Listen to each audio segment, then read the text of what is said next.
आधार पर पता करें कि किस तरह से मरी है। क्या इस इंसान का मृत्यु जहर खाने से हुआ है, या फांसी लगाने से हुआ है, या गला घोटने से हुआ है, या फिर पानी में डूबने से हुआ है। तो इन सारे रहस्यों पर से आज पर्दा उठाने वाले हैं और आपको बताने वाले हैं कि इंसान की मृत्यु होती है तो पोस्टमार्टम के दौरान कैसे पता चलता है। तो चलिए शुरू करते हैं ये टॉपिक। देखिए, ये एक महिला है, ठीक है, जिसके मुंह से ब्लड आ रही है। अब कैसे पता करें कि कैसे मरी है? तो ज्यादातर केसों में यही आपको लगेगा कि नहीं नहीं, ये तो पॉइजन खा चुकी है, ये पॉइजन खाई होगी। तो जब पॉइजन खाई होगी तो इसको पता करने के लिए डॉक्टर किस अंग का पोस्टमार्टम करेगा, आखिर कैसे पता करेगा? तो सबसे पहले डॉक्टर क्या करता है, किस स्थिति में यकृत है ना, यकृत का पोस्टमार्टम करता है। यकृत को लीवर कहा जाता है, ठीक है ना, लीवर है ना, लीवर को पोस्टमार्टम करता है। और लीवर को चीरने फाड़ने के बाद लीवर के अंदर एक कोशिका पाई जाती है। कोशिका का नाम है कूफर सेल, ठीक है, नाम क्या है, कूफर कोशिका। और कूफर कोशिका को देखती है, क्या लीवर के अंदर कूफर कोशिका जीवित है? जीवित है। अगर वह जीवित है, अगर वह जीवित है, अगर वह कूफर कोशिका जीवित है, तो कह सकते हैं कि इस व्यक्ति का, यानी स्त्री का जो मौत हुआ है ना, वो जहर खाने से नहीं हुआ है। अगर कहीं आपको कूफर कोशिका मृत दिखा दिया गया कि ये मर चुका है, तो डॉक्टर पोस्टमार्टम रिपोर्ट में स्पष्ट रूप से लिख देता है कि इस व्यक्ति का, या जो भी व्यक्ति है इसकी मृत्यु हुई है, इसके पीछे कारण क्या था, तो वो जहर ले ली थी, पॉइजन का कारण था, ठीक है।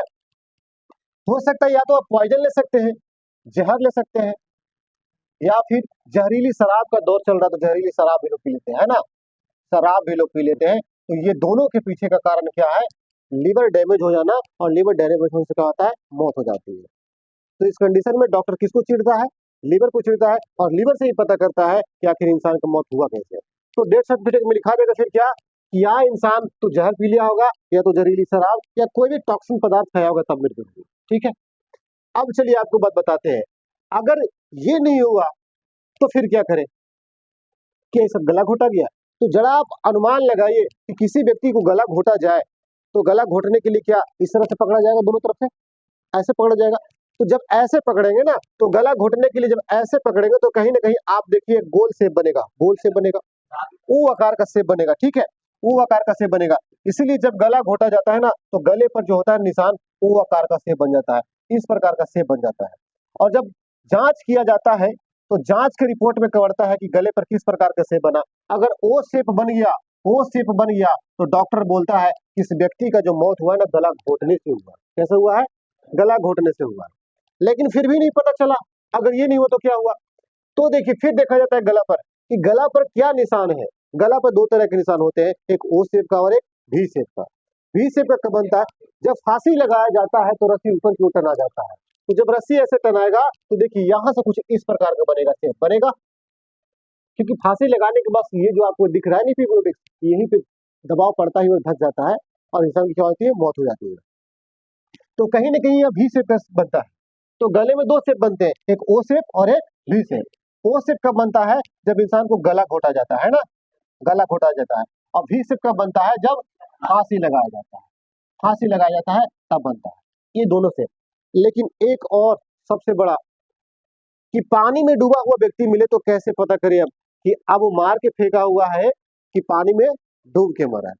आपको पता है, पानी में जो भी वस्तु होता है जिसका डेंसिटी ज्यादा होता है वो पानी के अंदर डूब जाता है। डेंसिटी का हिंदी होता है घनत्व, जिसका घनत्व अधिक हो जाएगा पानी में क्या होता है, डूब जाता है। इंसान क्या करता है कि कार्बन डाइऑक्साइड और ऑक्सीजन का आदान प्रदान करते रहता है। कार्बन डाइऑक्साइड छोड़ता है, ऑक्सीजन को क्या करता है, लेता है।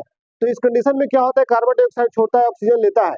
तो अब इस कंडीशन में क्या होता है ना, कि आदमी जब तक सांस को, श्वसन को लेते रहता है तो उसका बॉडी का वेट क्या होता है, कम होता है, ज्यादा होता है, कम होता है, ज्यादा होता है। अगर इंसान तैरना नहीं जानता है तो पानी में जब जाएगा तो कभी नीचे जाएगा, कभी ऊपर जाएगा, कभी नीचे जाएगा, कभी ऊपर जाएगा, देखिए। लेकिन मुर्दा इंसान कभी ऊपर नीचे करते हुए देखे हैं, नहीं करता है। क्यों, उछाला क्यों जाता है, छाला क्यों जाता है?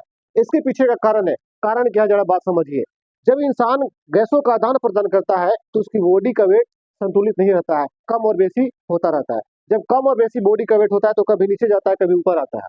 लेकिन जब इंसान मर जाता है तो गैसों का आदान प्रदान बंद कर देता है, श्वास लेना बंद कर देता है, तो बॉडी का वेट संतुलित हो जाता है, कम बेसी नहीं होता है। अब इंसान क्या होता है, छाला जाता है। लेकिन मरने के बाद अगर इंसान पानी में डूबता है तो पानी में डूबने के बाद क्या होता है कि जो फेफड़ा होता है उसका, फेफड़ा होता है ना, फेफड़ा, फेफड़ा में पानी भर जाता है। क्या भर जाता है, पानी, ठीक है। और फेफड़ा में जो सेल होती है ना वो मर जाती है। अब कोशिकाएं मर गई फेफड़ा के, और मरने के बाद क्या होता है ना, एक बार जब फेफड़ा में पानी जाता है तो फेफड़ा में पानी जाने के बाद बॉडी का डेंसिटी हाई हो जाता है, घनत्व ज्यादा होता है, इसलिए बॉडी कहाँ चला जाता है, पानी में डूब जाता है। जब इंसान पानी में डूब मरता है तो डूब जाता है, पानी में डूब जाता है, लेकिन फिर वापस चला जाता है। क्यों?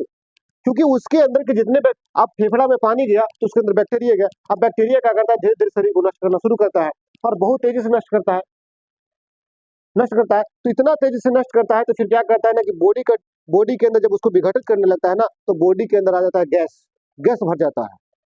मरे हुए व्यक्ति को देखे हो, पेट फूल जाता है, शरीर फूल जाता है, तो बॉडी के अंदर भर जाता है गैस, और जैसे ही गैस भरता है ना तो क्या होता है, डेंसिटी होने लगता है कम, और जैसे ही डेंसिटी कम होता है फिर से पानी में क्या होता है, वो मरा हुआ व्यक्ति छाला जाता है। तो डॉक्टर के पास जाता है, डॉक्टर को बोलता है कि भाई इसको कैसे पता करे कि पानी में डूब के मरा या मार के पानी में फेंक दिया गया। इसके पीछे की रीजन है, फेफड़ा को चेक किया जाता है, फेफड़े को पोस्टमार्टम किया जाता है, और फेफड़े में देखा जाता है कि पानी भरा है, और पानी भरा है तो क्या फेफड़े के अंदर का जो सेल है वो मर चुका है, कोशिका मर चुका है या जिंदा है। अगर फेफड़े के अंदर का सेल मर चुका है, डॉक्टर लिख देगा इस व्यक्ति की मृत्यु कैसे हुआ है, पानी में डूबने से हुआ है। और अगर लाश पानी में मिली और फेफड़ा में पानी नहीं घुसा हुआ है, तब डॉक्टर बताता है कि देखिए पानी में मिला तो जरूर नहीं लाश, लेकिन पानी में डूबने से मौत नहीं हुआ है, बल्कि मार के पानी में फेंक दिया गया। समझ रहे बात, मार के पानी में फेंक दिया गया है। तो इसी आधार पर डॉक्टर पता करते हैं और पोस्टमार्टम रिपोर्ट में लिख देते हैं कि कैसे मौत हुआ। अगर हम बताते हैं, फिर से पुनः दोहरा देते हैं, अगर कोई व्यक्ति के लीवर में फॉल्ट हुआ, जैसे कुफर से नष्ट हो गया है ना, उसके अंदर लोग क्या करते हैं, जहर खा लेते हैं, तो जहर खाने से नष्ट हो जाता है। थोड़ा बहुत जहर खाइएगा, लीवर के अंदर इतना कैपेसिटी होता है कि खुद भक्षण कर लेता है, आपको जिंदा रखता है, लेकिन बर्दाश्त की भी हद होती है, जहर पर जहर ठूसते जाओगे तो मार ना देगा जान। अब कुफर से नष्ट हो जाता है, जिसके कारण क्या होता है, यकृत नष्ट हो जाता है, और यकृत नष्ट हो जाता है जिसके कारण क्या होता है, इंसान नष्ट हो जाता है, तो मर गया। तो पहला केस जब शराब या जहर लेगा तो किसका जांच होगा, यकृत का जांच होगा। अगर गला घोटा हुआ रहे या फांसी लगाए हो तो किसका जांच होगा, गला का जांच होगा। तो गला में क्या देखता है, अगर गला घोट के मारा गया है तो ओ सेप लग जाएगा, और फांसी दिया गया है तो भी सेप लग जाएगा। ठीक है, ये हो जाएगा। अगर इंसान की मौत, अगर बॉडी पानी में मिलता है तो पानी में देखा जाता है कि क्या उसके फेफड़े के अंदर पानी है, और पानी है तो उसके अंदर के बैक्टीरिया मर गए, सब मर के जो सेल थे वो मर गए हैं। तो जब मर गए हैं तो इस कंडीशन में आदमी क्या कहता है कि पानी में डूबने से मौत हुआ है, तो डॉक्टर क्या लिखता है, इसकी मौत जो हुई किसके कारण हुई है, पानी में डूबने से हुई है। लेकिन पानी में बॉडी मिला, और पानी में बॉडी मिला और उसकी बॉडी में पानी नहीं मिला, तो डॉक्टर क्या कहता है कि पानी में डूबने से मौत नहीं हुआ है, बल्कि मौत होने के बाद पानी में डुबा दिया गया।